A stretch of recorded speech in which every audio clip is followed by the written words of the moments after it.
Bem-vindos ao Pergunta Simples. Hoje falamos daquelas marcas que não saem nunca da nossa cabeça. Publicidade, reputação e grandes produtos. Mas já lá vamos. Primeiro quero agradecer as subscrições do podcast nas várias plataformas como o Apple iTunes, o Spotify ou o Google Podcasts. É gratuito e assim, sempre que haja um novo episódio, ele aparece no vosso telemóvel ou computador. Visitem a página perguntasimples.com e tem lá tudo aquilo que precisam para subscrever.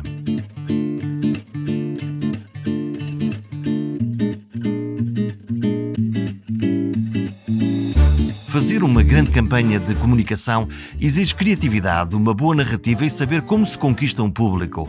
As marcas procuram sempre ser bem vistas pelos consumidores e por toda a opinião pública. Vamos falar dessas marcas e de agências criativas que criam as suas histórias.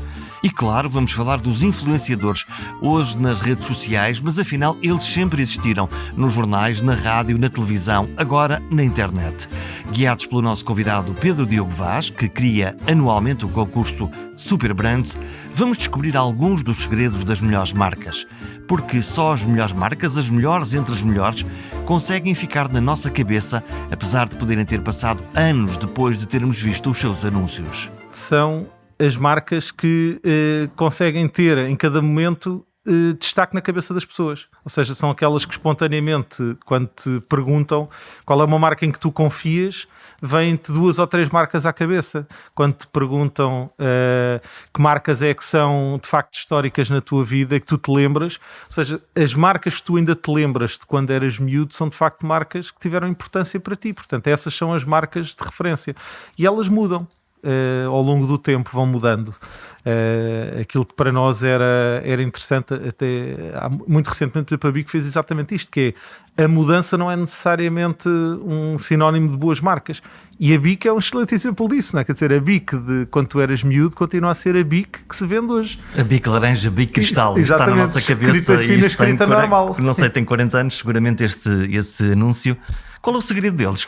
Vamos por aí. Qual é o segredo de uma marca como a BIC, tão simples, tão básica, posso usar a expressão? Podes, eu acho que é exatamente isso. Eu acho que, acima de tudo, é consistência e coerência com aquilo que são os seus propósitos. Ou seja, portanto, eles cumprem a promessa que fazem.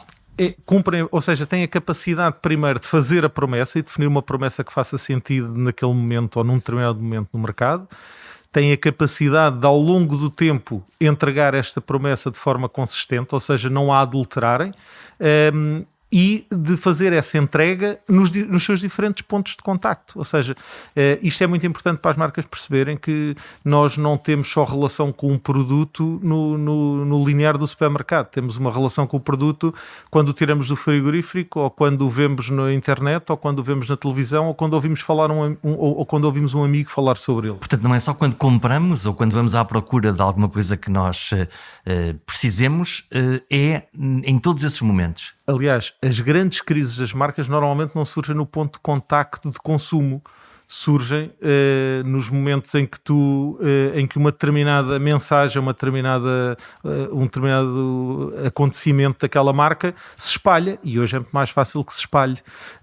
E tradicionalmente os grandes momentos de crise são exatamente aí, não acontece porque tu compraste o produto e aquele produto em particular tinha um problema, ou porque a tampa estava partida. Tu reclamas e normalmente as marcas resolvem isso imediatamente. Ou reconheces que é uma questão de operação. Sim. E, portanto, grande azar, a minha caneta não está. Exatamente. E, portanto, não é isso que se faz necessariamente. Agora, se te acontecer 10 vezes, já é falta de coerência da forma como a marca cuida da cadeia. Agora, quando acontece uma vez, não é isso que contamina a relação das pessoas. Agora, o que contamina a relação das pessoas, de facto, são momentos em que as marcas não cumprem absolutamente nada daquilo que é a sua promessa. Portanto, que aquilo que dizem é diferente daquilo que fazem. Tens alguma ideia na tua cabeça do que é que pode ser exatamente esse posicionamento que pode dar cabo completamente de uma ideia ou de uma marca? Pois olha, eu dou-te uma mensagem até de uma marca que eu, apesar de tudo, continuo a considerar de referência, e é uma marca de referência, que é a Cisco, por exemplo, não é?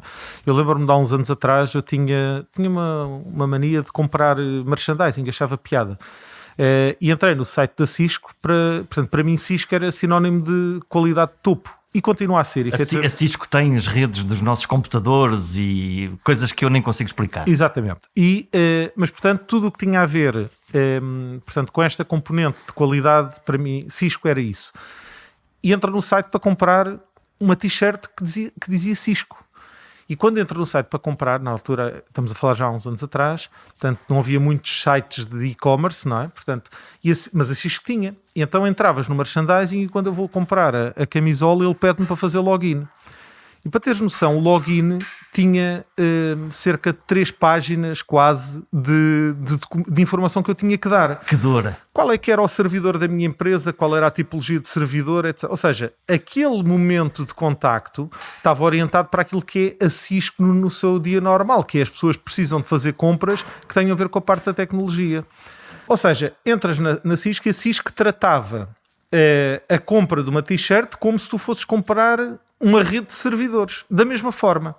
E, obviamente, perguntavam-me quais eram os códigos, se eu tinha, se não tinha, etc. E, portanto, na verdade, quando acabo de preencher aquelas 3 páginas de formulário, dizem-me, agora no teu e-mail tens não sei o quê. Eu tinha que ir ao e-mail. Depois vou ao e-mail, vou buscar os dados de acesso. E quando entra, de facto, volta tudo ao princípio, volta a ter que escolher a t-shirt na mesma. Ou seja, do ponto de vista da experiência do consumidor com a marca, aquilo que era a noção que eu tinha de qualidade de topo foi defraudada numa coisa que não tem sequer relevância para o negócio da Cisco, né? Que é alguém que quer ir comprar uma t-shirt.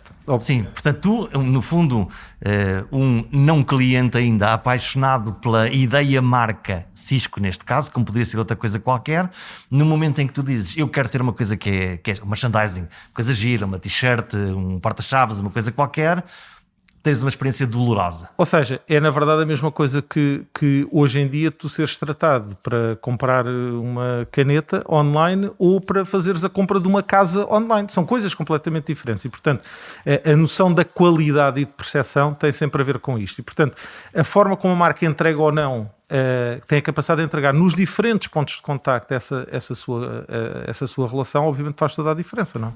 Quando nós estamos a falar de marcas, há bocadinho estávamos a falar das canetas Bic, num mundo em evolução, tu dirias que com as canetas de tinta de gel, com roller não sei o quê, tudo aquilo que parafernália quando vamos a uma papelaria, um supermercado, temos disso tudo. Todavia, uma tecnologia básica, vou usar a expressão, uma tecnologia básica, continua aí. Sim, continuará e sempre, ou seja, na verdade, eu acho que essa é uma questão central, que é, as marcas não são produtos, e o David Ogilvy dizia isto, que é uma das referências, não necessariamente académicas, porque ele não era um académico, mas uma das referências mundiais do ponto de vista da comunicação e da publicidade.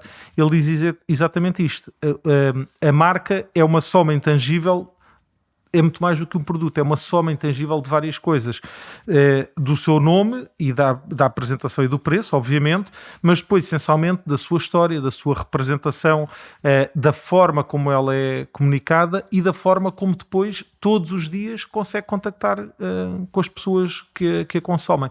Portanto, o conceito de marca é exatamente isto. Se quisermos uma outra referência, o David Ecker dizia exatamente isto, que é o milímetro quadrado, é o ativo imobiliário mais caro do mundo, que é o milímetro quadrado que se ocupa na cabeça das pessoas.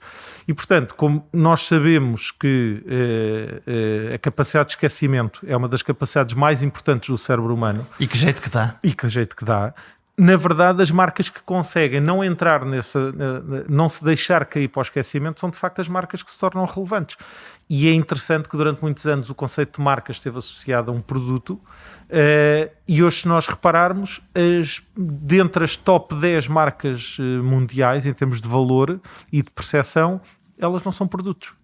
São serviços, são intermediários, são marketplaces, as Amazons, as Googles, ou seja, na verdade elas não têm produtos físicos onde nós tocamos, mas nós diariamente entramos dentro dessa esfera. Portanto, são marcas completamente icónicas dentro da sua categoria, portanto, são marcas de categoria, no fundo, como aconteceu sempre ao longo da história.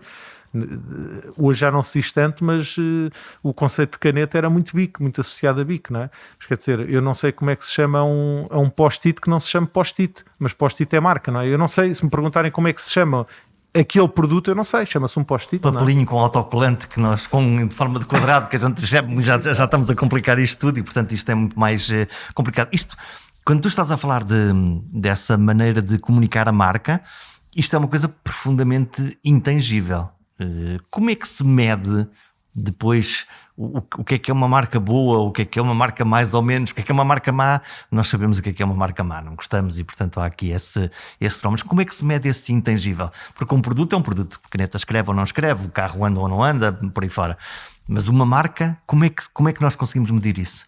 O interessante é que, de facto, muitas vezes as marcas, e tocaste agora numa área particularmente interessante, que é o setor automóvel, as marcas continuam a manter o seu valor independentemente de mudarem o produto. E ao longo dos anos, é interessante, inúmeras marcas de referência automóvel foram mudando. Ou seja, o produto em si foi mudando. A marca foi vendida dos alemães aos italianos, dos italianos aos japoneses, etc. Foram vendidas entre si. As fábricas que os produzem têm origens completamente diferentes, mas para nós, uma Mercedes continua a estar associada à Alemanha. Uma Toyota continua a estar associada ao Japão. Por exemplo, eu lembro-me de há uns tempos atrás mandei arranjar um giradiscos que tinha da Pioneer dos verdadeiros, e quando cheguei para entregar aquilo ao senhor, um senhor muito experiente neste tipo de reparações, ele dizia-me: este é espetacular, que este ainda é do Japão. E é muito interessante porque o conceito de Pioneer se calhar continua associado a isso, mas há muitos anos que não é fabricado lá. Da mesma forma que se calhar os Mercedes e os Renault, etc., também não são. Ou seja, o conceito, a diferença entre produto e marca é cada vez maior. Portanto, o conceito de marca não está tanto associado, está cada vez menos associado ao produto em si, mas muito mais à história que a própria marca tem capacidade de contar e à capacidade que tem de estabelecer esta relação. Há uma questão que é sempre, para mim, importante, é ela ser de facto coerente e consistente. E isto eu diria, provavelmente o segredo que ninguém sabe como é que se resolve, não é? Porque cada vez mais a comunicação está fragmentada. Quando surgiu a televisão ia matar a rádio, quando surgiu a internet ia matar a televisão. A verdade é que nós continuamos a ter os breaks, os anúncios de 30 segundos, etc. Continuamos a ter milhões anualmente investidos em publicidade televisiva, e há 20 anos atrás já se dizia que o digital agora vai matar a TV. Da mesma forma continuamos a ter anúncios de rádio, e há 80 anos se dizia que a televisão vai matar a rádio. E portanto continuam a ser coisas perfeitamente complementares, e as marcas percebem isto, que têm que cada vez mais perceber onde é que os seus públicos, que estão mais fragmentados hoje, obviamente, onde é que os seus as marcas têm que fazer uma distribuição maior da sua publicidade e da sua maneira de comunicar. Sim, têm que de facto até perceber muitas vezes como é que existem novos canais de chegar às pessoas, e nós temos inúmeros exemplos disso. Portanto, o conceito das ativações, o conceito dos influencers, ou seja, são momentos onde as marcas de facto às vezes fazem pequenos investimentos com elevadíssimo retorno. Já agora, para quem não está tão familiarizado com esse conceito dos influencers ou dos ativadores, estamos a falar de quê? Porque classicamente nós víamos a publicidade que aparecia na televisão, lá está o que ouvimos na rádio de manhã, numa outra hora qualquer. Depois temos eu considero sempre particularmente aborrecida, que é a publicidade dos pop-ups que aparecem na internet e que, no meu caso, aborrecem-me. E que as marcas já perceberam que não trazem vantagens efetivas. Portanto, têm vindo a desaparecer e a diluir-se muito mais do que há 5 anos atrás. Agora aparecem incluídos em conteúdos que eu estou mesmo à procura, e portanto aí está. Conceito de influenciador. Os influenciadores fazem, ok, por definição, influenciador influencia, mas influencia como? O que é um influenciador? Um influenciador, na verdade, é aquilo que nós sempre tivemos. Por exemplo, quem trabalha na área da comunicação, durante muitos anos teve o conceito das referências na publicidade, ou seja, muitas marcas tiveram sempre associadas, ou associaram sempre a sua comunicação a pessoas de referência, a personagens de referência. Não se chamavam influencers na altura, não é? Na verdade, chamavam-se... era um ator que de repente era chamado para uma campanha, e na verdade era essa cara que era uma cara conhecida, que no fundo dava a cara pela marca. Temos o exemplo do nosso CR7, não é? Que na verdade tem dado a cara por muitas marcas, e que na verdade é exatamente isto. A diferença é que um influencer o faz maioritariamente no campo digital, mas é exatamente a mesma coisa. Portanto, do ponto de vista do seu papel, é alguém que tem de per si uma notoriedade grande do ponto de vista mediático, do ponto de vista de mercado, que tem uma determinada percepção, que tem uma determinada persona, que muitas vezes não é o próprio, mas é uma persona que ela veste, e a marca reconhece que há ali uma afinidade entre aquilo que são os valores e a mensagem que quer passar à população e aquela pessoa em particular. E, portanto, na verdade, aquilo que faz é pôr alguém a falar por si. Portanto, no fundo, quando um Cristiano Ronaldo se associa a uma marca de shampoo, na verdade, ele está a passar aquela mensagem do wannabe. Se quiseres ser como eu, usas este shampoo. Já agora deixa-me, é assim, mas teoricamente podíamos dizer que se o Cristiano Ronaldo, um jogador de futebol, aparecesse para vender chuteiras, isto podia fazer todo sentido, porque ele é um utilizador superlativo de chuteiras, mas de shampoos não é propriamente aquilo que nós associamos diretamente. Esse é o segredo, na verdade, na maior parte das vezes. É a grande diferença entre o conceito que era utilizado na publicidade e dos influencers, é que não havia necessariamente uma relação direta. Ou seja, o James Bond foi representado por diferentes atores, não é? Mas todos eles ficaram essencialmente conhecidos por serem James Bond, independentemente de provavelmente terem feito outras dezenas ou centenas de papéis. Um Sean Connery fez dezenas de filmes e outros personagens. Na verdade, ele foi sempre reconhecido como o James Bond. E, portanto, essa é a sua persona maior. Mas, independentemente de ele ser James Bond, ele continua a ser um ser humano, continua a ter cabelo, a ter que vestir um fato, etc. Portanto, quando nós temos a Nescafé a ir buscar uma personagem específica do cinema, ela está a ir buscar não a pessoa em si, mas está a ir buscar a persona e a personagem que ele representa.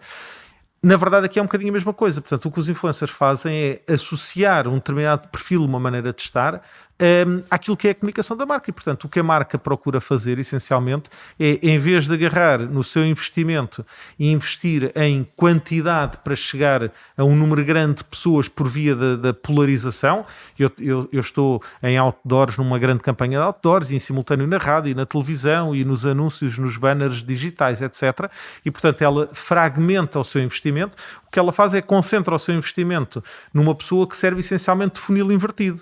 Ou seja, este investimento é colocado no influencer e é o próprio influencer que já tem uma capacidade enorme de impacto perante uma comunidade muito grande, e é exatamente isto que a marca faz. Portanto, não é diferente, em muitos casos, daquilo que se fazia na publicidade. Eu tenho uma visão que se calhar tem a ver um bocadinho já com a idade, de que o impacto não é exatamente o mesmo. Pronto. Dito isto, é verdade que associado a isto esteve sempre um grande risco, e quem trabalha em publicidade sabe isto, que há sempre um grande risco associado a nós encontrarmos alguém que dê a cara pela nossa marca. Que é o quê? E tem acontecido ao longo dos anos. Que é o influencer não se portar bem. Não, é não se portar bem, é de repente ter um problema, uma crise associada a qualquer coisa, e isto contamina a própria marca. Portanto, nós sabemos que o que não falta aqui são exemplos ao longo dos anos de pessoas que eram cara de marcas, tiveram de repente um determinado problema associado à sua vida pessoal ou profissional. Isto contamina a marca, obviamente, mas isto é o risco, não é? Portanto, mas isso, viver tem riscos. Esta passagem do analógico para o digital, lá está, do anúncio de jornal para os Facebooks desta vida, para os Instagrams por aí fora, trouxe-nos outra coisa, que é, isto já não é simplesmente daqui para ali. O outro lado também responde e também comenta, e às vezes comenta de uma forma não muito bem intencionada. Isto coloca questões às empresas, às marcas, às organizações, que é desde a pessoa que, quando não ficou satisfeita, foi lá comentar e fez um post no Instagram do influencer, lá está, até de uma forma despropositada, até ao consumidor insatisfeito que faz valer a sua voz exatamente usando o canal da própria organização. Na verdade, o digital trouxe essencialmente isso, a capacidade da comunicação invertida, do consumidor poder ter mais voz junto da marca. Eu diria, a parte positiva dessa questão é que, na verdade, é tudo muito mais efêmero. Ou seja, na verdade, esta capacidade de crítica é uma capacidade de crítica que é feita agora. Hoje, durante esta hora em que nós publicamos e que temos os nossos 3 Fs, não é? Que é Family, Fools and Friends, portanto, a família, os amigos e os tolos que andam à nossa volta vão atrás daquela onda, mas aquilo é uma onda que os surfistas chamam o quebra-coco, não é? Portanto, aquilo sobe muito rápido e depois cai imediatamente. E é o que acontece no digital, quer dizer, de facto, tirando questões pontuais, na verdade, a maior parte das marcas sabem que, do ponto de vista de estratégia, da gestão de aquilo que se chama o community management, da gestão da comunidade, a maior parte das vezes o ideal é nunca responder, porque sabemos que aquilo vai se esvaziar muito rapidamente. E, portanto, hoje é uma história, amanhã já não é. No fundo, eu diria que o digital não vem trazer nada de diferente do ponto de vista conceptual, nada diferente que as inovações foram trazendo à comunicação ao longo dos anos. Portanto, enquanto a imprensa se escrevia e só havia imprensa, na verdade havia as cartas emitidas aos jornais e, portanto, os jornais publicavam as cartas ou não publicavam, as pessoas lançavam elas próprias e faziam cartazes e punham na rua, etc. A capacidade de duração de um cartaz colado na rua, se calhar, era uma semana, mas só falava para as pessoas que passavam naquela rua. O digital faz ao contrário, que é, de repente traz a informação, chega a milhares, mas chega a milhares esporadicamente, porque daqui a 10 minutos nós já estamos a ver um post qualquer, já estamos noutro filme e já não estamos naquilo e já ninguém se lembra, já as pessoas se esqueceram. Portanto, de facto, o digital do ponto de vista conceptual não trouxe isso de diferente. Obviamente, como sempre que houve uma mudança, e portanto, quando se muda da imprensa papel para a rádio, da rádio para a televisão, da televisão, que se começa a fragmentar a televisão, não é? Quer dizer, nós lembramos da televisão com 2 canais, e depois passa para 4, e de 4 passa para 400 e passa para um número infinito de canais a nível mundial onde nós acedemos. Tudo isto são evoluções e, portanto, o digital o que vem trazer essencialmente é mais uma fase, não será seguramente a última, não sei se cá estaremos para ver as próximas ou não, mas não será seguramente a última e, portanto, a fragmentação é muito maior, a capacidade de nós sermos muito mais diretos ao assunto que nos interessa é muito maior. Nós hoje não vemos a televisão, não vemos os programas que a televisão passa, nós hoje vemos os programas que queremos, mesmo que só tenhamos a box, porque puxamos para trás, porque saltamos o bloco publicitário, Isso etc. põe um desafio aos publicitários, obviamente, para quem faz comunicação, que é essa maneira não linear de ver televisão lá está, saltar esses blocos e não os ver por isso simplesmente. Sim, mas isso era o que nos anos 40 se dizia, não é? Portanto, que quando chega aos blocos publicitários as pessoas se levantam e vão à casa de banho e vão beber água e vão fazer não sei o quê. Nos anos 40 do século passado, portanto há 80 anos atrás, e continua a acontecer, portanto continua a haver blocos publicitários e continuam a ter retorno e resultados. Na verdade, obviamente, ao longo dos anos vai-se aprendendo muito, vai-se percebendo como é que se chega às pessoas de forma mais interessante e essencialmente mais direcionada, porque eu acho que essa é que é a grande evolução que a publicidade tem tido ao longo dos anos, é a capacidade de ser muito mais direcionada àquilo que nos interessa. Nós hoje conseguimos, de facto, saber de forma muito mais assertiva e quase em tempo real para quem é que estamos a falar, com quem é que queremos falar. Portanto, isso torna esta fragmentação, obviamente não acontece por acaso, acontece porque ao fragmentar nós estamos a direcionar. Portanto, quando um canal ou quando uma televisão passa a ter não sei quantos canais ou quando uma box passa 180 canais, nós sabemos que determinados canais têm determinado tipo de público. Portanto, para mim, enquanto marca, é muito mais fácil se eu quero falar com aquele público, portanto eu faço esse investimento muito mais direcionado, da mesma forma que eu faço em mídia digital, obviamente. Quando uma marca quer fazer uma campanha de comunicação, uma palavra inglesa chamada briefing, que é no fundo quando o cliente te diz o que é que quer. Eu imagino que em toda a tua carreira tu tenhas tido briefings que nunca mais esqueces pelas maravilhosas e boas razões e outros absolutamente catastróficos e que tu podes ter saído de lá a pensar o que é que eu vou fazer isto. O que é que define um grande briefing de uma grande desgraça? É assim, eu acho que não existem propriamente grandes desgraças nesse sentido. Eu acho que o que pode haver essencialmente é uma inconsciência. E não é inconsciência no sentido de dolo, é inconsciência no sentido de não se saber bem o que se quer. Eu acho que essa é muitas vezes uma questão que acontece na relação. Isso é uma bênção ou é uma carga de trabalhos para ti? Não, é uma carga de trabalhos para ambas as partes. Ou seja, eu tive a oportunidade de trabalhar durante 15 anos do lado das empresas e outros 15, já levo quase 15 do lado das agências. E na verdade percebo as dores de um lado e as dores do outro. Ou seja, um briefing na verdade tem que ter esta capacidade de, por um lado, inspirar. Eu acho que essa é a primeira questão, ou seja, tem que te dar a base e tu tens que conseguir partilhar com a agência aquilo que é a nossa realidade, nossa enquanto empresa ou enquanto marca ou enquanto produto. Esta é a minha realidade e estes são os meus objetivos. E portanto, quando nós definimos os objetivos, eu digo isto muitas vezes nas aulas que dou, digo muitas vezes isto, que é, se nós não tivermos a capacidade de definir o nosso rumo, logo à cabeça é muito mais difícil saber como é que lá chegamos. Ou seja, se o meu briefing disser eu quero ir para o Atlântico, não é? Eu não sei se cheguei ao briefing, se cheguei ao Atlântico ou não quando desatraco o barco do cais ou quando cheguei aos Estados Unidos. Há uma grande diferença entre uma coisa e outra.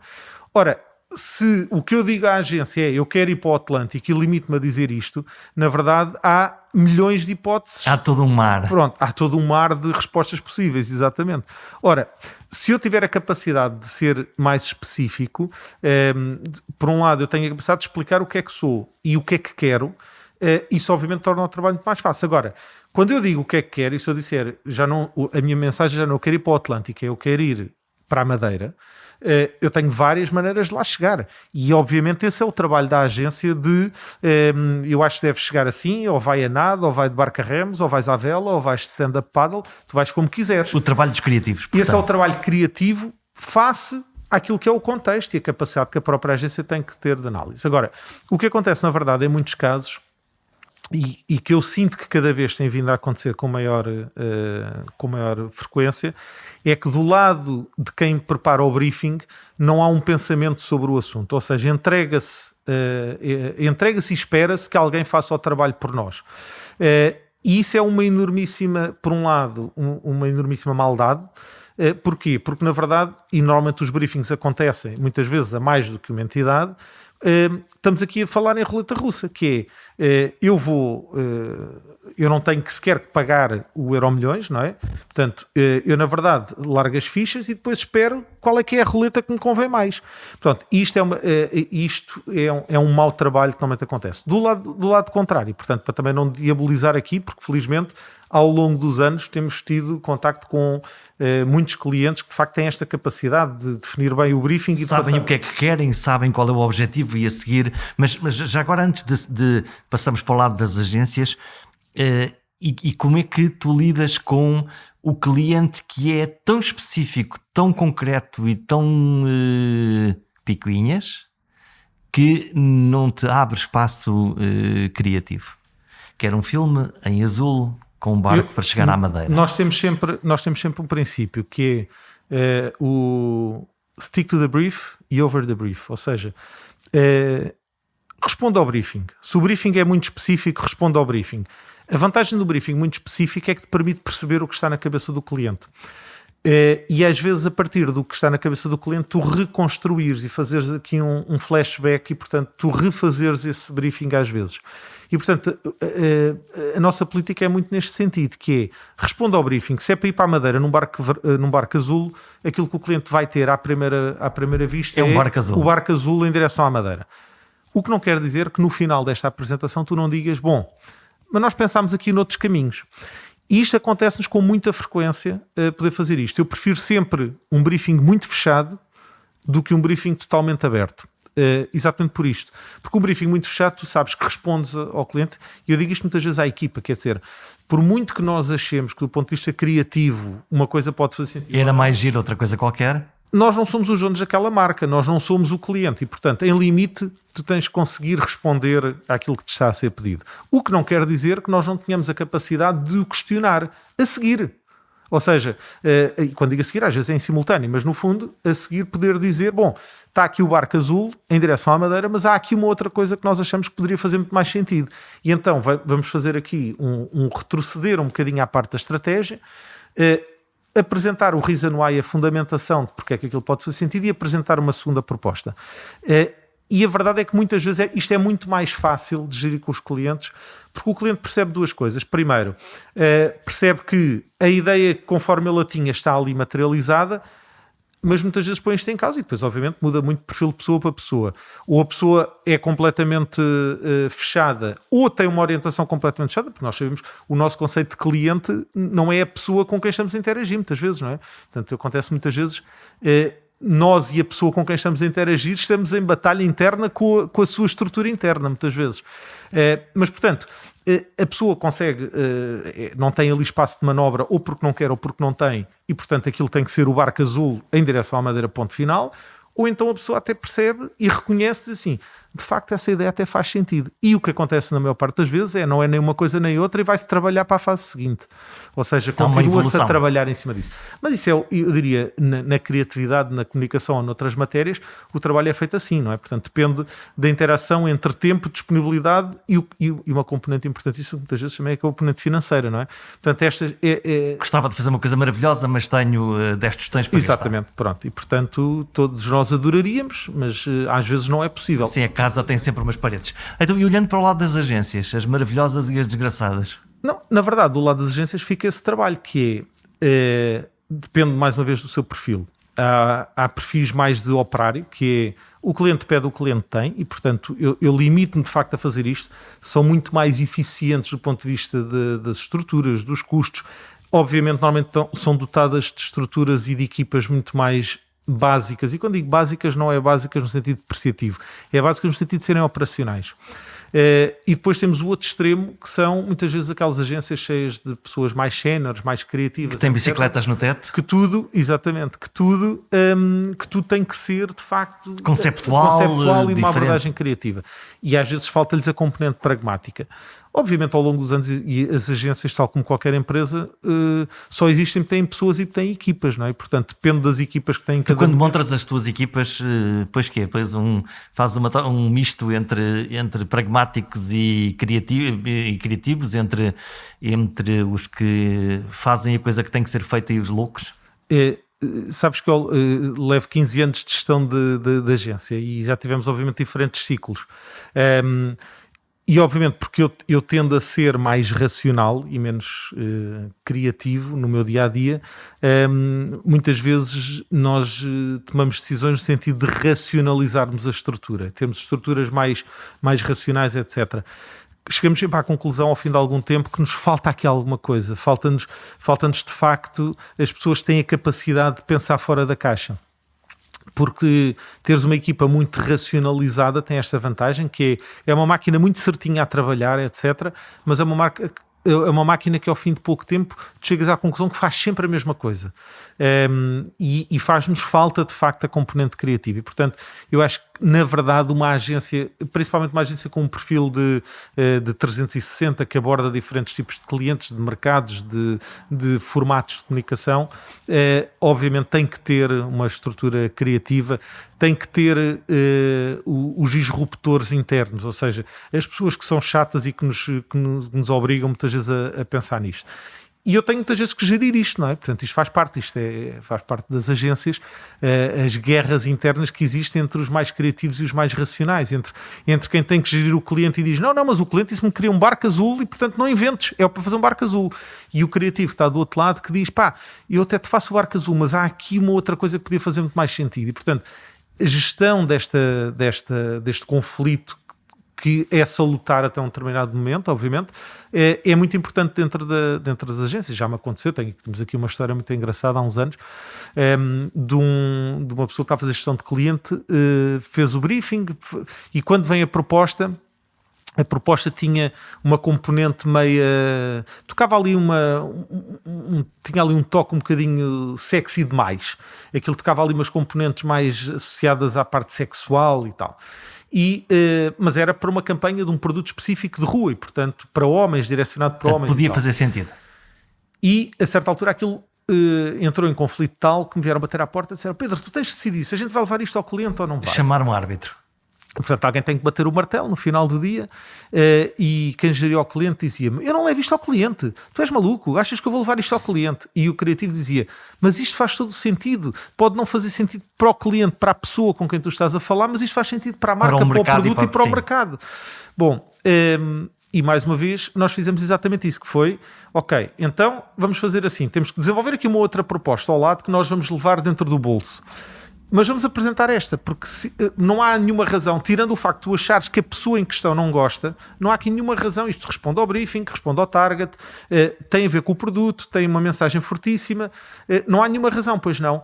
E ele dizia, não, razão não há, a não ser que eu sei que ele não vai gostar disto. Está bem, mas é ele, a pessoa ou ele a marca? Não, a pessoa. Pronto, ok. Então foi exatamente isso que se fez. Levávamos outra proposta no bolso, de backup, e foi-se lá apresentar aquilo. Ele foi contrariadíssimo, teve que levar o diretor criativo para fazer a apresentação, porque de facto, se ele já vai contrariado, não vai vender bem a ideia, não é?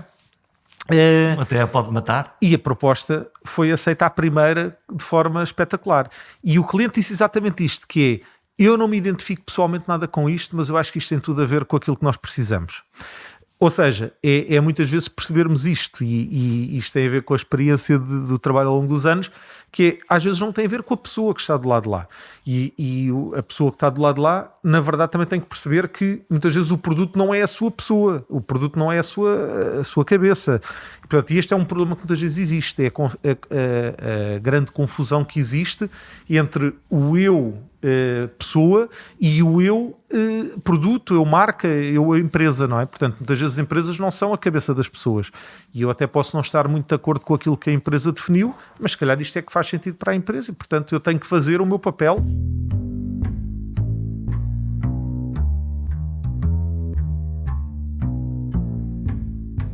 As pessoas, a marca, os produtos. As empresas, ou de uma forma mais alargada, as organizações fazem uma promessa à sociedade. Não basta dizer o que produzem, o que vendem ou como se comportam. As organizações têm propósitos, missão, valores e uma visão do mundo. A tudo isto se dá o nome de posicionamento institucional. Os valores, a ética e o comportamento das organizações são permanentemente escrutinados pela sociedade. E por isso, ter uma boa comunicação institucional é crítico. Sim, cada vez mais o conceito da comunicação institucional, se quisermos assim, que tem vindo muito a perder alguma importância ao longo do tempo, do ponto de vista, diria, de mercado, é completamente crítico. Ou seja, é muito difícil hoje fazer a distinção entre a organização e a marca. Uma grande marca numa organização que não se porta bem dificilmente sobreviverá.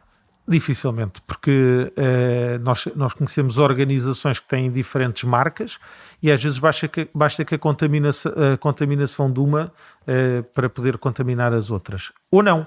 Ou seja, e aí estamos a entrar no campo um bocadinho mais académico, que depende muito da organização perceber qual é a tipologia de marcas que quer desenvolver. Se faz marcas completamente fragmentadas e, na verdade, o mercado muitas vezes nem percebe que a marca A e que a marca B pertencem à mesma organização, ou então não. Portanto, tem uma estrutura mais monolítica do ponto de vista da marca. E nós percebemos quem é a marca. Mas do que eu estava a falar é que, por mais extraordinário que o produto seja, e nós vemos isso claramente nas novas gerações, por exemplo, uma marca que não tenha um compromisso em relação ao ambiente ou em relação à responsabilidade social, não tem um acolhimento como aceitável, em particular para estas novas gerações.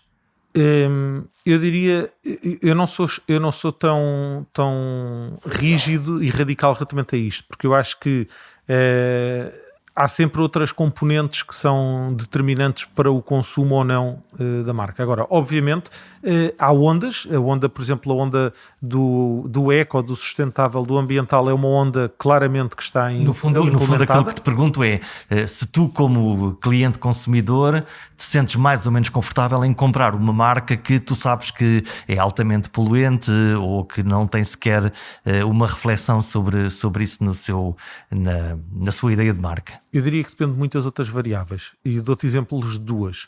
No momento em que, na verdade, se calhar o receio financeiro é muito grande, isso deixou de ser uma prioridade e, portanto, as pessoas, na verdade, o pricing volta a ser uma componente importante e, portanto, entre comprar uma coisa que eu sei que é sustentável, etc., ou uma coisa que é barata porque eu quero resolver um problema imediato, estes momentos e estas crises financeiras podem fazer diferença. A tua prioridade pode variar? O exemplo concreto que nós temos, eu acho que esta pandemia da Covid vai mostrar isso, que é, até janeiro de 2020, nós tínhamos o tema do ambiente perfeitamente enraizado e prioritário do ponto de vista social, e de 2020 para cá, o tema da saúde tomou completo poder sobre o espaço mediático, e neste momento a componente ambiental, os plásticos, as máscaras descartáveis, etc. As máscaras os copos de plástico que voltaram outra vez perfeitamente normais, porque obviamente nós não podemos partilhar uma série de outras coisas, e portanto, de repente o tema ambiental já voltou outra vez agora à questão a dizer que isto é uma catástrofe ambiental, etc. Mas a verdade é que do ponto de vista social... A resposta foi pensar primeiro na saúde. Mais pensar, e eu diria, isto é a pirâmide de Maslow a funcionar, não é? Quer dizer, eu acho que isso depende sempre das prioridades, e eu, como passo muito tempo entre Angola e Portugal, acho que isso tem sempre muito a ver com o contexto em que tu estás. Obviamente em Angola o tema da sustentabilidade não é sequer um assunto. E não é um assunto porque ainda se está a falar da questão da alimentação e das condições mínimas de sobrevivência das populações, etc. Já que falamos da pandemia, ambos partilhamos trabalho numa campanha, para mim fascinante, eu não fiz muito, que na realidade quem fez foste tu, uma campanha de comunicação pública de um projeto chamado Saúde em Dia, no fundo para que todos os doentes tenham o seu tratamento, independentemente de ser coronavírus ou não ser coronavírus. Fazer uma campanha como esta, como o Saúde em Dia em particular, uma outra qualquer que tenha a ver com saúde, é diferente de fazer uma campanha de outra coisa, de um produto, de uma marca? Bom, primeiro deixa-me só fazer aí um ajuste que na verdade não fui eu que fiz. Eu acho que esse é um excelente exemplo em que o briefing vinha muito bem feito e, portanto, acho que isso tem aqui essencialmente o mérito da equipa que o desenvolveu. A inspiração associada ao briefing, portanto, não só vinha muito bem explicado o que é que se pretendia, como vinha uma inspiração muito forte associada ao próprio briefing. E depois, obviamente, teve a ver com o trabalho interno da equipa e não necessariamente comigo. Portanto, isso era só aqui um ajuste. Portanto, havia uma arquitetura? Estava muito bem pensado do ponto de vista do tipo de necessidade que se pretendia responder, e foi muito bem passada a inspiração. E isso torna muito mais fácil depois o trabalho da equipa que depois tem que trabalhar isso. Respondendo diretamente à tua questão, não é igual, obviamente, portanto, mas também não é igual, apesar de podermos fazer uma campanha para um produto, não é igual fazer uma campanha para um produto alimentar ou para uma peça de vestuário, para uma marca de vestuário. Do ponto de vista da saúde, e em particular com este tema em particular, obviamente é preciso sempre nós termos em atenção qual é que é o contexto e o terreno que estamos a pisar. Neste tema em particular, nós tínhamos eu diria, um dos maiores desafios é que nós tínhamos aqui um segmento muito amplo, portanto nós não estávamos a falar para ninguém específico. Se eu souber que estou a falar para jovens teenagers, eu posso usar uma determinada linguagem muito mais adaptada, apesar de se calhar a equipa que está aqui a trabalhar não são teenagers e portanto vai ter, mas é mais fácil de perceber qual é a linguagem que este público usa em particular, etc.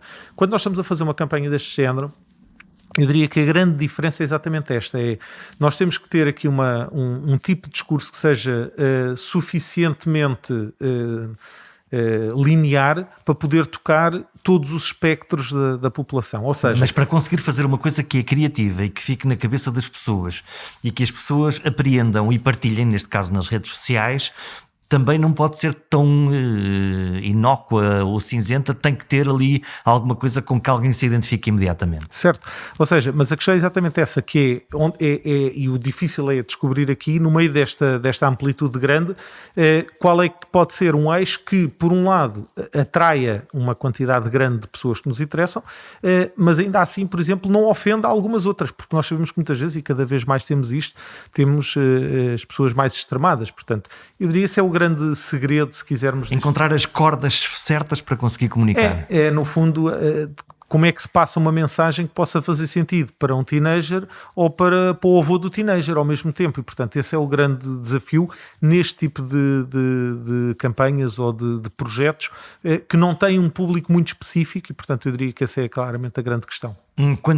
Já que estamos a falar no capítulo da saúde, isso é obviamente um tema importante, que é, se neste caso, numa campanha de proteção da saúde pública, é relativamente fácil, vou usar a expressão, fazer uma campanha mais amistosa, mais sexy, mais interessante, mais bonita, Quando nós vamos tentar comunicar coisas como doenças ou a possibilidade de uma doença, aí há um peso diferente em relação àquilo que é uma campanha deste género, ou tu vês as coisas da mesma maneira? Não, eu acho que isso depende muito do nível de impacto que se quiser que a campanha tenha. Ou seja, quando falamos de doenças, naturalmente é um bocadinho... Vimos aquela campanha dos acidentes de viação, por exemplo, que era muito forte. Temos agora nas televisões, ou tivemos na altura de Natal, as campanhas do coronavírus dentro de uma unidade de cuidados intensivos, que era uma imagem claramente de choque. Certo, e essa é a grande questão que se coloca sempre, é qual é o nível de choque que nós queremos ou não criar, e não é por acaso, por exemplo, quando se fala em prevenção rodoviária, é um excelente exemplo, ou seja, é um tema que toca a parte de segurança e a parte de saúde, não é, na verdade. E ao longo dos anos, a nível mundial, tem havido campanhas muito distintas. Há campanhas claramente de choque, portanto que o objetivo não é falar só para as pessoas que sentem a dor. Porque obviamente era isso que eu ia dizer. Quando falamos de uma campanha na área da saúde, as pessoas que sentem a dor ou que estão dentro, sei lá, da organização, aquilo faz parte do seu dia-a-dia, faz parte do seu contexto. A verdade é que para a maioria da população, sabe, dar um exemplo concreto, o câncer da mama, para a maioria da população, isso não é um assunto. E, portanto, fazes o mesmo que fazes quando tu ouves falar, por exemplo, de um creme para a cara das mulheres. Portanto, tu não és público, portanto, assim que percebes que o tema é aquele, desligas. Ora, a grande questão que se coloca muitas vezes com as campanhas de choque tem a ver com isto. A campanha de choque tem o objetivo de amplificar tu podes fechar os olhos e não querer ver. Mas a mensagem ficou lá. E essa é muitas vezes a questão, que é, tu até podes depois não te identificar, achar que é extremado, etc., mas a mensagem conseguiu chegar lá. Tu percebes sobre o que é que se está a falar, mesmo que não te identifiques. O ponto a seguir é a diferença se mudas o teu comportamento ou não mudas. Exatamente. Ou seja, mas a questão, e tendo em atenção que o objetivo da comunicação e das campanhas de uma forma geral é entrar na cabeça das pessoas, esse é um dos grandes problemas, nomeadamente na área da saúde, principalmente quando me falo de doenças, que é, na maior parte das vezes, não se quer pisar essa linha, não se quer correr esse risco, por razões várias, porque é uma área complicadíssima do ponto de vista da regulamentação, do ponto de vista da comunicação, e, portanto, não se quer correr riscos, não se quer pisar determinadas linhas, e, portanto, muitas vezes a mensagem e as campanhas são feitas de uma forma muito soft. A vantagem das campanhas serem feitas de forma soft é que de facto não são agressivas, a desvantagem é que chegam a muito menos pessoas, porque as pessoas muitas vezes quando olham para aquilo, e eu dou um exemplo que não tem nada a ver, fazendo aqui uma correlação com um tema que não tem nada a ver, que é, nós compramos um carro branco e de repente olhamos à volta e há muitos carros brancos na cidade. Mas eles já haviam, antes de nós comprarmos o carro branco, nós é que não os víamos. Ou seja, a partir de um determinado momento o nosso cérebro está disponível para receber determinada informação. Ou nós nunca fomos pais, não falamos sobre miúdos, de repente somos pais e ouvimos à nossa volta falar sobre miúdos, passamos a vida a falar sobre miúdos. Ou seja, este tipo de comportamentos tem a ver exatamente com isto, que é, eu consigo ou não estimular o cérebro das pessoas para um determinado assunto. Nós ainda este ano, foi muito interessante, desculpa, vou desviar aqui um bocadinho, mas quando foi a Gala Super Brands, tivemos a oportunidade de falar exatamente sobre isto, sobre Brains and Brands, que é esta relação que existe cada vez mais entre a neurociência e o trabalho que as próprias marcas fazem. Ou seja, neste momento já existem ferramentas que permitem fazer, por exemplo, estudos ao nível da neurociência, mas estudos destinados às marcas. Porquê? Porque nós conseguimos, de facto, ter a capacidade de perceber qual é a zona do cérebro que determinada mensagem consegue despertar ou não, se aquilo é mais emocional ou se aquilo é mais agressivo, se é mais emocional ou mais assertivo, se é mais emocional pela positiva ou mais emocional pela negativa. Portanto, estas questões cada vez mais, as ciências todas elas vão evoluindo, a ciência da comunicação e a ciência, neste caso a neurociência, e portanto as coisas vão interagindo. Agora, não há dúvida que quando a grande decisão desse briefing teria que ser sempre: eu quero ser mais imediato na mensagem, ou eu quero passar a mensagem de uma forma um bocadinho mais documental. É um bocadinho diferente uma coisa ou outra. Os acidentes de viação são típicos. Há campanhas, por exemplo, feitas nos Estados Unidos e em Inglaterra, fortíssimas, onde se vê corpos mutilados, em que se coloca muitas vezes a pressão sobre o ónus, sobre o condutor, sobre tens a certeza que vais querer matar os teus filhos, Sim, etc. a responsabilidade São campanhas muito fortes do ponto de vista de sensibilização e, portanto, como tudo, depois há quem as rejeite completamente e, portanto, fazes o shut-off assim que percebes que é aquela campanha. Eu não me identifico nada com isto, porque eu não mato a minha família e, portanto, mas a seguir vou conduzir a 200 a hora na mesma e a falar ao telefone e está tudo bem. Portanto, mas a verdade é que isto é sempre uma decisão, não há muitos perfeitos, né? Portanto, é a decisão entre querer comunicar de forma mais suave para as pessoas específicas, ou seja, eu sei que as pessoas que já estejam dentro daquele tema vão ouvir o meu discurso um bocadinho mais tranquilo. Ou alargar o leque e tentar chegar aos outros. E sabendo que vou fazer uma ruptura com uma série deles que nunca vão sequer querer ouvir falar sobre a campanha, porque na verdade se calhar tiveram um problema, já tiveram um acidente e portanto aquilo é demasiado doloroso e as pessoas ou não se identificam, pura e simplesmente. Portanto, mas isto, como em tudo, não há muitos perfeitos, não é? Portanto, quando nós agora estávamos a falar de acidentes de viação, mas a minha cabeça saltou logo para desde já uma declaração de conflito de interesses. Eu sou neto de ferroviários e filho de ferroviários, portanto é claramente uma coisa de que eu gosto. Comboios, um dos transportes, não o transporte mais seguro que existe. Tu tiveste uma experiência numa empresa que ainda antes do online ser online, ainda não havia internet,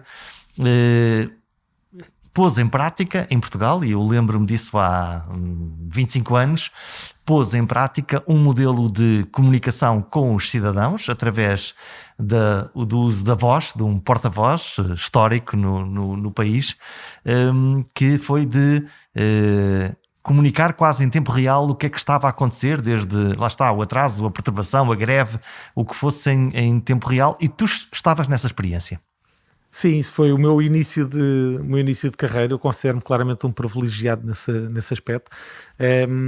Ter trabalhado com o Américo Ramalho. Estamos a falar da SCP, claro. Estamos a falar da SCP, agora temos várias empresas de comboios, na altura era a SCP. Continua a ser a marca incumbente, na verdade. E portanto, sim, foi a minha primeira experiência de trabalho com o Américo Ramalho, que é de facto para mim o meu mentor, não só do... O que é que tinha este homem de especial? Olha, eu fiz o meu curso com todos os meus professores que tinham sido alunos dele. E, portanto, tinha aqui esta visão do mestre dos meus mestres, não é? Portanto, na verdade, eu tinha vários mestres e tinha o mestre dos meus mestres. E quando, no último ano, decidi querer fazer um estágio e nunca tinha contactado com o Américo Ramalho, mandei para lá uma carta, na altura, falo do início dos anos 90, mandei uma carta a dizer que gostava de fazer um estágio. E fui admitido ao estágio. A história até a posso contar que é muito engraçada, porque no primeiro dia que fui admitido, portanto, eu trabalhava, tinha uma vida relativamente complicada. Tinha aulas das 8 à 1, aliás, tinha algumas aulas à tarde que deixei de ir para ir fazer o estágio, portanto, saía à 1, entrava às 2 no estágio, fazia o estágio das 2 às 6:30 da tarde e saía às 6:30 a correr para entrar. Trabalhava num bar na altura, trabalhava das 7:30 às 2 da manhã e portanto chegava a casa às 2:30, levantava-me às 7 horas à volta disso. Portanto, era uma vida complicada e portanto no primeiro dia que cheguei à CP sou colocado numa secretária, numa equipa que a pessoa mais nova era mais velha que a minha mãe, e sou colocado numa secretária e dizem-me assim: olha, estão aí os livros para ler. E o meu primeiro dia foi a ler livros. Cheguei ao segundo dia e tinha outros livros. E disseram: estão aí mais livros. Eu disse: mas só para eu perceber isto, mas a minha vida vai ser... O meu estágio é ler livros. E não vou dizer a pessoa em questão, na altura alguém me diz assim: pois sabe que nós aqui só damos estágios para fazer jeito, porque nós temos tantas pessoas que não precisamos de mais pessoas. E aquilo não me soa nada bem. Se agora dizem que eu às vezes não tenho muito bom feitio, sou geminiano e portanto sou gêmeo, e portanto isto é um bocado, está tudo bem até me virar a boneca. Mas na altura achei que aquilo não era a resposta que se desse, mesmo um miúdo na altura estamos a falar, tinha 22 anos. Achei que aquilo não era a resposta que se desse a uma pessoa com 22 anos que estava ali ainda por cima. Com sangue na garra e com vontade de fazer coisas. Então fui bater, dito isto, decidi, cheio de peito feito, e bater à porta do Américo Ramalho para dizer que gostava de falar com ele. Nunca tinha falado com ele, estava ali já há 2 dias a fazer o estágio e portanto queria falar com ele. E ele, que era de facto um senhor, disse: eu agora não posso, mas a partir das 6:30 eu consigo. Eu tive que ligar para o bar a dizer que ia chegar atrasado nesse dia, e às 6:30 fui falar com ele e disse-lhe: olha, a minha vida é esta, eu trabalho aqui, de facto estudo com esta pessoa, com aquela, portanto uma série de professores que tinham sido alunos dele, e tenho, portanto, uma grande curiosidade de o conhecer assim, e foi por isso que vim para aqui fazer o estágio. Mas hoje disseram-me isto, portanto, que vocês já vão estar para fazer jeito. E eu expliquei-lhe depois, olha, eu saio daqui e vou correr trabalhar até às 2h30 da manhã. Portanto, eu preciso saber se este estágio me vai valer a pena ou não. Portanto, fui muito direto e disse, se não valer a pena, amanhã já não venho, porque... E ele olhou para mim com aquele ar sempre muito pacífico que tinha e disse-me, vamos fazer assim, amanhã quando chegar às 2h30 venha aqui ter comigo. E eu no dia a seguir às 2h30 estava lá, um bocado a tremer, não é? Na dúvida do que é que aquilo queria dizer, porque ele não foi muito claro. E então às 2h30 eu tinha dentro do escritório dele, portanto dentro do gabinete dele, tinha uma secretária preparada para mim e um mapa do estágio para 30 dias feito. Ele era claramente um professor, no verdadeiro sentido do termo, um excelente profissional, portanto, criou-te um verdadeiro plano de... Portanto, fez-me um plano de estágio e disse-me, então a partir de hoje vai ficar aqui comigo. Ou seja, eu percebi logo que tinha feito ali um bypass à pessoa, que ficou muito chateada comigo durante uns anos e depois acabamos por reatar relações e ter uma boa relação. E de facto o meu estágio, que era para durar um mês, demorou 4 meses e meio. E ao fim de 4 meses e meio eu tinha mesmo que acabar o curso, estava a dar em maluco, portanto eu não conseguia nem fazer os trabalhos de final de curso e eu disse-lhe, tenho mesmo que me ir embora. E acabei o curso em julho. Fui para os Estados Unidos, estive nos Estados Unidos até dezembro, ia supostamente ficar nos Estados Unidos, e em dezembro recebo um telefonema em casa, porque não havia telemóveis ainda, eu não tinha telemóvel, um telefonema em casa lá em San Diego a dizer, era a minha avó a dizer-me, olha, ligaram para aqui hoje da CP que querem falar contigo, pronto. Isto deu início a uma contratação na altura e a 12 anos de trabalho continuado. Ou seja, foi de facto uma experiência espetacular do ponto de vista de alguém que inicia a sua carreira, por 2 razões. Por um lado, porque de facto, agora sim, respondendo à questão que me tinhas colocado, por um lado tive a oportunidade de trabalhar com uma pessoa que era uma excelente pessoa, um excelente profissional, uma pessoa de referência no mercado, de facto, mas por outro lado num contexto de uma empresa que esteve de facto, e eu acho que essa não é a percepção que a empresa tem hoje, mas foi uma empresa que esteve durante muito tempo à frente do seu tempo do ponto de vista da comunicação, muito por culpa deste homem, no fundo, muito responsável deste homem.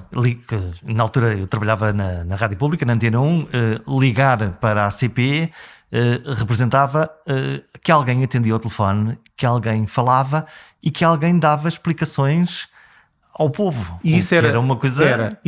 Era um mindset que existia muito presente na cabeça do Américo Ramalho e que ele sempre disseminou às equipas com quem trabalhou. Esta noção de que o respeito que tinha que haver para com a comunicação social de uma forma geral, porque a comunicação social era a forma de se falar com as pessoas. Mas de facto a CP esteve muito à frente do seu tempo em muitas coisas. Portanto, o primeiro boletim de comunicação interna existente numa empresa em Portugal foi feito na CP. A CP em 1994 já tinha um website. E portanto há aqui uma série de questões. Claro, depois tem os problemas inerentes a ser uma empresa pública, etc. Depois houve toda a reestruturação do setor, com a separação com a Refer, etc. Mas quer dizer, na verdade, do ponto de vista de empresa, tinha essa questão. E tinha uma questão que era completamente inegável, que era a relação de respeito que existia entre os jornalistas de uma forma geral, sejam eles da rádio, da televisão, da imprensa, e a CP por conta do Américo Ramalho.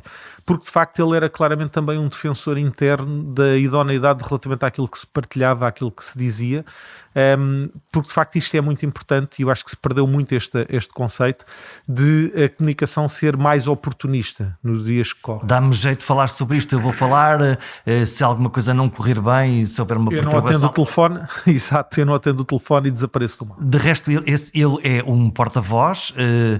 A ti um dia também te calhou na rifa teres que ser o porta-voz e és provavelmente um exemplo perfeito de nem sempre estamos completamente preparados para as coisas, mas quando elas acontecem temos que dar um passo em frente. Sim, não estava nada preparado. Portanto, eu tinha 26 anos e sou chamado a uma reunião normal com o Américo Ramalho, com o presidente na altura, o Crisóstomo Teixeira, que depois foi secretário de Estado, e ele dizia... E, portanto, eu sabia que o Américo Ramalho ia fazer uma intervenção cirúrgica e, de repente, chegamos à reunião e, no fim da reunião, o Américo Ramalho diz: bem, eu amanhã vou fazer a minha operação, mas, portanto, isto são 2 semanas que está previsto e o Pedro fica aqui a garantir isso. Eu tinha 26 anos. E o Pedro fica aqui a fazer isto. O presidente olhou assim e disse: bom, deve ter pensado assim, bem, se ele diz que é para ficar, de facto ele tinha um grande respeito, uma boa relação, deve ser. E a verdade é que os 2 meses acabaram de se transformar em 2 anos. 2 anos que foram particularmente atribulados, foram os anos de Expo 98, portanto não só por toda a alteração que houve, o lançamento da Estação do Oriente, a própria Expo, porque foram anos de grande conflito social na altura, com greves, etc. E portanto eu lembro perfeitamente durante muitas semanas começar a trabalhar às 5 da manhã, porque tinha telefonemas a chegar ao meu telefone às 5 da manhã para saber a hora da telefonia, os impactos da greve, que era para quando começasse às 6h30 ou às 6, as notícias já teres a tua voz lá a contar tudo. E até às 2 da manhã, na verdade, estar no centro de operações, porque como o turno começava à meia-noite, só a essa hora é que sabia quem é que de facto estava na greve, não estava, que comboios é que tinham que ser suprimidos, etc. Portanto, isto era foram anos muito intensos, mas para 26 anos perfeitamente aceitáveis do ponto de vista do corpo, muito intensos do ponto de vista da capacidade que teve que me provocar, do ponto de vista de ganho de experiência, não é? Portanto, de um dia para o outro, fui atirado para dentro da piscina para saber nadar, não propositadamente, porque claramente havia ali uma noção de que aquilo era uma coisa para 2 semanas. Muito temporário e às tantas aquilo estendeu-se. Aquilo estendeu-se porque a operação não correu bem, portanto também como teve de facto algumas complicações.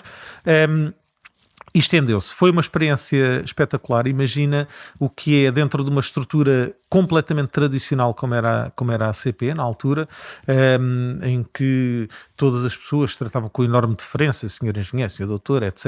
De repente tens um miúdo de 26 anos que falava diretamente com todos os diretores gerais, com os administradores, com o presidente, dava a voz pela empresa à comunicação social, era eu que aparecia muitas vezes até nas reportagens, ou nas coberturas televisivas que eram feitas às 7 da manhã em Santa Apolónia ou no Rossio, etc.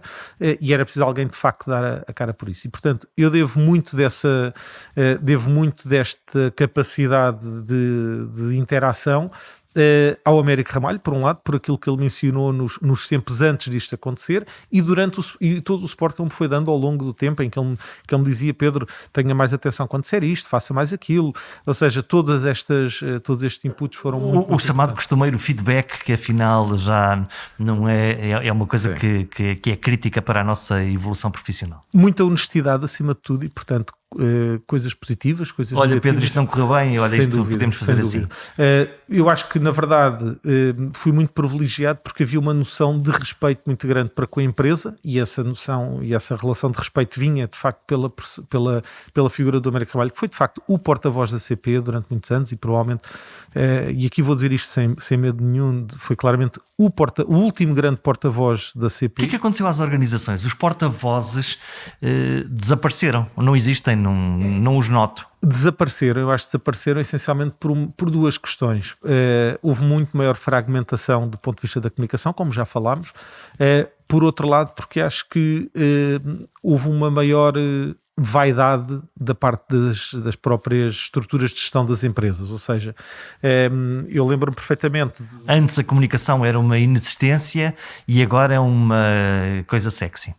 Eu acho que foi ao contrário, houve uma desvalorização da comunicação por parte da comunicação neste sentido. Isso quer dizer que agora qualquer um diz, ok, eu também, porque não eu? Exatamente, ou seja, passou a haver mais informação disponível, as pessoas acham que, ok, eu faço o meu media training e a partir daqui eu posso dar a cara pela empresa, e eu aqui assumo ainda, se calhar, correndo o risco de parecer que cheiro já um bocadinho a bolor, eu assumo que de facto o modelo da existência de porta-voz era um modelo muito mais valorizador das organizações. Defendia a organização muito mais, era muito mais consistente, ou seja, de facto as pessoas sabiam com quem é que haviam de falar. Hoje é muito mais difícil, eu nunca fui jornalista, mas acredito que seja muito mais difícil para um jornalista. A quem é que hoje, a gente telefona? A quem é que eu telefono? Se eu tiver que falar para uma das grandes empresas, para quem é que eu telefono? É para o diretor de comunicação? É para o administrador administrador X, é para o administrador Y, é para o secretário de Estado. Por exemplo, nas empresas públicas neste momento temos isto, quer dizer, a certa altura e temos tido inúmeros exemplos, que já não são sequer as empresas que aparecem a falar, são os secretários de Estado ou os ministros que aparecem a falar em nome das empresas. As caras das empresas que a gente saiba, para que saibamos quem é que elas são. Por outro lado, temos cada vez mais o presidente, o diretor-geral houve um escalar. Isto obviamente tem vantagens, no sentido que permite que seja o próprio, e no caso das empresas públicas, do ponto de vista do governo, permite que a mensagem política passe, isso ninguém tem dúvidas. Portanto, há um alinhamento maior? Mas, na verdade, há uma exposição muitas vezes desnecessária à informação. Com a grande diferença de que, obviamente, a questão da confiança que se criava entre o porta-voz e a comunicação social é uma coisa que se tem vindo a diluir, porque é óbvio que um jornalista sabe que um secretário de Estado dirá aquilo que é politicamente correto dizer e não necessariamente, se calhar, aquilo que tem a ver com a operação. E eu lembro-me de ter acompanhado, por exemplo, alguns acidentes ferroviários, etc. A forma, um acidente rodoviário que exista hoje, ou ferroviário, provavelmente quem vem dar a cara pela empresa, aliás, o último que aconteceu foi o secretário de Estado que vem falar, ou seja, imediatamente desloca-se ao local e está a falar sobre isso. Portanto, isto há 20 anos atrás não acontecia, era o porta-voz que lá estava a falar sobre a empresa e depois, ao fim de algum tempo, quando muito o processo escalasse, era o presidente da empresa que vinha falar. E a matriz de comunicação era exatamente o que é que a empresa queria contar em função da sua métrica de comunicação. Sim, havia claramente um alinhamento prévio da forma como as coisas eram faladas, mas a vantagem de ser o porta-voz permitia dar esta folga de, em limite, poder responder. Isto é uma questão que tem a ver essencialmente com a teoria da comunicação. Em limite tem sempre um momento, um ponto de escape, que é dizer, bom, eu neste momento não tenho essa informação ainda. Ou não posso comentar. Ou seja, a um presidente é muito mais difícil dizer que não tem informação A, B ou C, enquanto que se for de facto um porta-voz... Ele não pode de facto não dizer que não sabe, não conhece. Portanto, não sabe, tem que decidir, porque em limite é ele que lhe vai competir tomar a decisão. E portanto, é mais difícil, as mensagens são mais difíceis, acho que se escalou muito e tem a ver com... Eu acho que tem essencialmente a ver com vaidade e com uma maior centralização da forma de comunicação. É muito engraçado, aliás, agora faço-te aqui um desvio grande, voltando à história da publicidade, que é... muitas vezes há esta noção dentro das agências e das agências de mídia em particular, que é uma campanha sucedida. Qual é que é o sucesso? Como é que se mede o sucesso de uma campanha? É se souberes onde mora o presidente e qual é o percurso que ele faz de casa para o trabalho. Porque quando lanças uma campanha tens que garantir que pões um outdoor nesse caminho. Porque no momento em que a campanha saiu, se ele saiu de casa e viu o outdoor, a campanha é um sucesso. A campanha está em todo lado. A campanha está em todo lado. Se ele não o viu, porque se calhar ele não é o target e portanto não tem que ver, se ele não o viu, provavelmente vai chegar e dizer assim, mas já saiu a campanha, eu ainda não a vi. Isso é uma gestão política... Isto é a gestão, quando passas a fazer gestão política interna das empresas.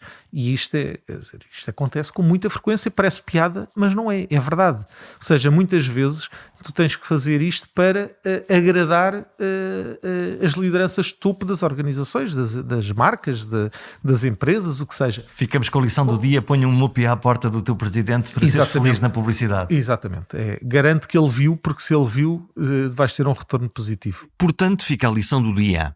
Ponham a vossa comunicação em frente aos olhos do chefe. Uma boa receita para garantir que este especial membro da audiência fica feliz e talvez seja mais generoso quando tiver que pagar a vossa próxima campanha ou, quiçá, assinar a vossa promoção. Já agora, esta regra aplica-se a todas as audiências. Fala a linguagem de quem ouve. E a mensagem ficará mais tempo no ouvido dessa audiência.